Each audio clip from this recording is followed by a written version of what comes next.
welcome to the channel. I'm your host and दोस्त खुशी and in today's video we will talk about cost of living in Bangalore.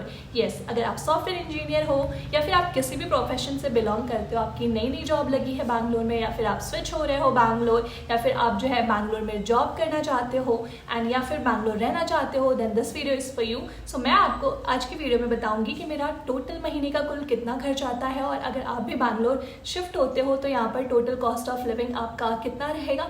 So without any further ado, let's get started. So whenever we talk about the Bangalore is one of the most least livable city in India because of its cost of living. Yes, cost of living काफ़ी ज़्यादा है बैंगलोर में. cost of living बहुत ज़्यादा high है compare to other cities. आप गुरुग्राम से compare करो, नोएडा से कंपेयर करो, दिल्ली से कंपेयर करो, वहाँ पर जो कॉस्ट ऑफ लिविंग है बैंगलोर में उससे 1.5 टाइम्स ज़्यादा है. जो मेजर एक्सपेंस होने वाला आपका यानी जो एक्सपेंस का जो मेजर पार्ट होने वाला आपका वो आपका रेंट में जाने वाला है. बैंगलोर में रेंट्स की कोई लिमिट नहीं है. 30,000, 40,000, 50,000, 1,00,000 लोग आपसे कुछ भी मांग सकते हैं depending upon the apartment villas and आप अपने बजट के हिसाब से रेंट आउट कर सकते हो. सो अगेन यहाँ पर डिमांड एंड सप्लाई वाला रूल जो है फॉलो होता है. डिमांड काफ़ी ज़्यादा है रेंटेड अपार्टमेंट्स की एंड रेंटेड घरों की, तो यहाँ पर रेंट इस करके ज़्यादा है. और इन एवरेज की बात करें तो आपको 1 BHK के लिए समवेयर 15,000 से 18,000 रुपये तक देना पड़ सकता है. And for 2 BHK it's gonna cost you around 30,000, 25,000 से लेकर के 30,000 तक ऑन एन एवरेज आपको घर मिल जाएगा.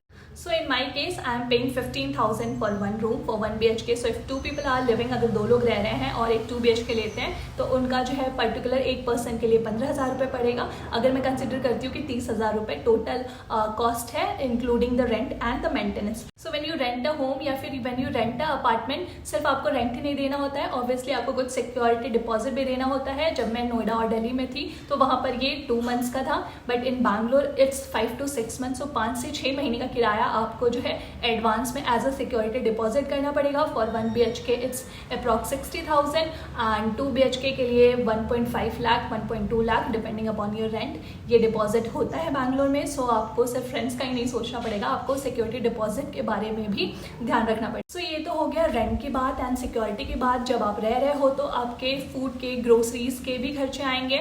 सो आपको यहाँ पर एक कुक रखना पड़ेगा. मोस्ट ऑफ द लोग कुक रखते हैं. अगर आप कुक कर सकते हो तो बहुत अच्छी बात है, बट अदरवाइज आपको रखना ही पड़ेगा क्योंकि ऑफिस जाना है, कम्यूट का टाइम है, 8 से 9 घंटे वहाँ पर भी ड्यूटी करनी है, उसके बाद 1 घंटा आने का, 1 घंटा जाने का, तो टोटल आपके 10-12 घंटे दिन के ऐसे ही चले जाते हैं. तो ऑब्वियसली बहुत सारे लोग, मेजर ऑफ द लोग यहाँ पर कुक रखते हैं. तो कुक का जो कॉस्ट है अगर वो 2 टाइम आता है खाना बनाने and then it's gonna cost you 6,000 rupees. 6,000 रुपये आप और ऐड कर लो क्योंकि अगर वो 2 टाइम आता है तो 6,000 रुपये लेने वाला है या लेने वाली है.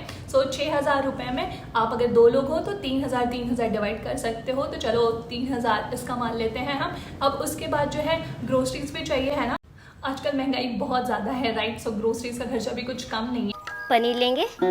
पनीर तो बेटा कुछ दिनों में इतनी थैलियों में सोनार की दुकान पे बिकेगा. ये तो ग्रोसरीज का जो मेरा खर्चा आता है पर पर्सन 3,000 रुपीज़ आता है क्योंकि डेली के दूध के खर्चे हैं, फिर नारियल पानी वगैरह है और बाकी जो भी चीज़ें होती हैं डेली वाली. तो यस 3,000 रुपीज़ तो आराम से महीने में लग ही जाते. कभी आप फ्रूट्स लेते हो, वेजीज लेते हो एंड बाकी के जो हो गए चावल दाल और मसाले वाली बात होगी तो टोटल पर person it's gonna cost you approx 3,000 rupees. तो चलो 3,000 उसका रख लेते.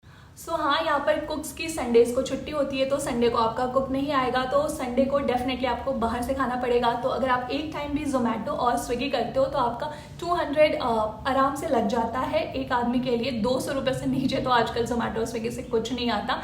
एंड या तो आप जो है एक दिन का भी अगर 500 रुपये लेकर के चलते हो तो हफ्ते में 4 दिन आपको बाहर से खाना मंगाना पड़ सकता है. तो ये हो गया टोटल 2,000 रुपीज़. तो 2,000 रुपये आपके स्विगी और जोमेटो के लगने वाले हैं. सो 2,000 उनके, 3,000 कुक के, 3,000 ग्रोसरीज के. तो ये जोड़ लो आपको, ये आपका पूरा खाने का खर्च आने वाला है.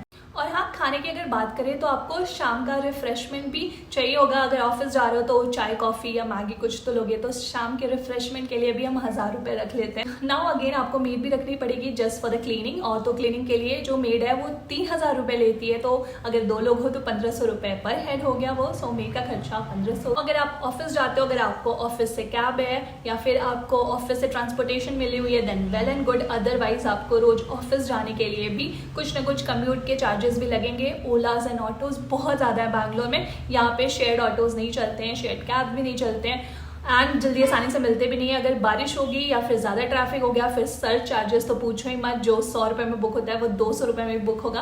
तो अगर आपका ऑफिस जो है आपके घर से 3 से 4 किलोमीटर भी है तो मिनिमम आपको 100 रुपये वन वे के देने ही पड़ेंगे। That's I am talking about minimum. So 100 रुपये एक साइड से, 100 रुपये दूसरी साइड से, तो 200 के रोज के आपके खर्चे होंगे for the commute, for going to office. तो 5000 हम कम्यूट चार्जेस रख लेते हैं, ओला ऑटोज एंड ट्रेवल के चार्जेस को रख लेते हैं। अब अगर आप बैंगलोर में रहते हो या फिर किसी भी सिटी में रहते हो तो वीकेंड्स तो आएंगे ही। वीकेंड्स आएंगे तो आप पार्टी भी जाओगे, दोस्तों के साथ बाहर भी जाओगे, डेट पे जाओगे, मतलब कहीं ना कहीं बाहर तो जाओगे, क्योंकि 5 दिन आप काम कर करके वीकेंड में आप रिलैक्स करना चाहते हो, अपने फ्रेंड्स के साथ हैंग आउट करना चाहते हो। सो या अल्कोहल के चार्जेस भी बैंगलोर में काफ़ी ज़्यादा है। अगर हम कंपेयर करें नोएडा और बाकी सिटीज़ से तो अल्कोहल भी यहाँ पे काफ़ी महंगे हैं, प्लस पब्स एंड क्लब्स भी यहाँ पर काफ़ी महंगे हैं। तो या चलो 1000 रुपीज़ भी रख लेते हैं। नॉर्मली अगर हम 1000 रुपीज़ भी रख लेते हैं तो महीने में अगर हम 4 बार बाहर जाते हैं या फिर लंच करने जाते हैं, ब्रंच पे जाते हैं या फिर जस्ट हैंग आउट करने जाते हैं तो 1000 रुपये पर हेड तो लगना ही है। इसके अलावा 2000 rupees I add it in miscellaneous expenses, gym के हो गए, लॉन्ड्री के हो गए या फिर सैलॉन के हो गए, तो 2000 रुपये आप मिसलेनियस खर्चों में डाल दो। तो टोटल जो अप्रॉक्स आपका महीने का खर्च होने वाला है वो अप्रॉक्स 35,000 होने वाला है। सो अगर आप फ्रेशर हो एंड आपकी जॉब लगी है ना, आप सोच रहे हो कि आपका टोटल महीने का कुल कितना खर्चा हो सकता है, तो ये एक ऑन एन एवरेज बहुत ही बेसिक खर्चों के लिस्ट मैंने आपको गिना दी है, बता दी है। And again it all depends upon you. ऐसा नहीं है कि यहाँ पर सिर्फ आप अपार्टमेंट्स में ही रह सकते हो या फिर आपको विला लेना या घर लेना काफ़ी ज़रूरी है। आप डेफिनेटली पीजीज़ में रह सकते हो। 8 से 10,000 में काफ़ी अच्छे पीजीज़ भी आपको मिल जाएंगे। So it all depends upon person to person कि उनका बजट कितना है, वो किस हिसाब से मैनेज करते हैं। Those were all the expenses calculated by me depending on my experiences। मैंने अपने एक्सपीरियंस से आपको बताया कि एक सॉफ्टवेयर इंजीनियर कितना खर्च करता है अपने ऊपर, या उसके महीने का कुल कितना खर्चा आता है अगर वो बैंगलोर में रहना चाहता है या वो बैंगलोर में रह रहा है। सो या that was all about my experience and my expenses. अगर मैंने कुछ छोड़ दिया है, अगर या मुझसे कुछ गलती से रह गया है तो आप कमेंट सेक्शन में ज़रूर बताना। And that's all in this video guys. Video किसी भी रीज़न से अच्छी लगी हो then do give it a big thumbs up. Also subscribe to my channel for more such videos. Bell icon को भी दबा देना सो दैट नेक्स्ट टाइम मैंने upload a video you all get notified. और कोई भी कमेंट हो, कोई भी थॉट हो, फीडबैक हो, सजेशन हो, do let me know in the comment section. मेरा इंस्टाग्राम हैंडल भी स्क्रीन पे दिख रहा है आपको, सो इंस्टाग्राम पे भी फॉलो कर लेना। एंड इस वीडियो को अपने फ्रेंड्स एंड फैमिली के साथ भी शेयर करना अगर आपको लगता है उनके किसी काम आ सकती है। And I will see you soon in my next video. Till then bye bye.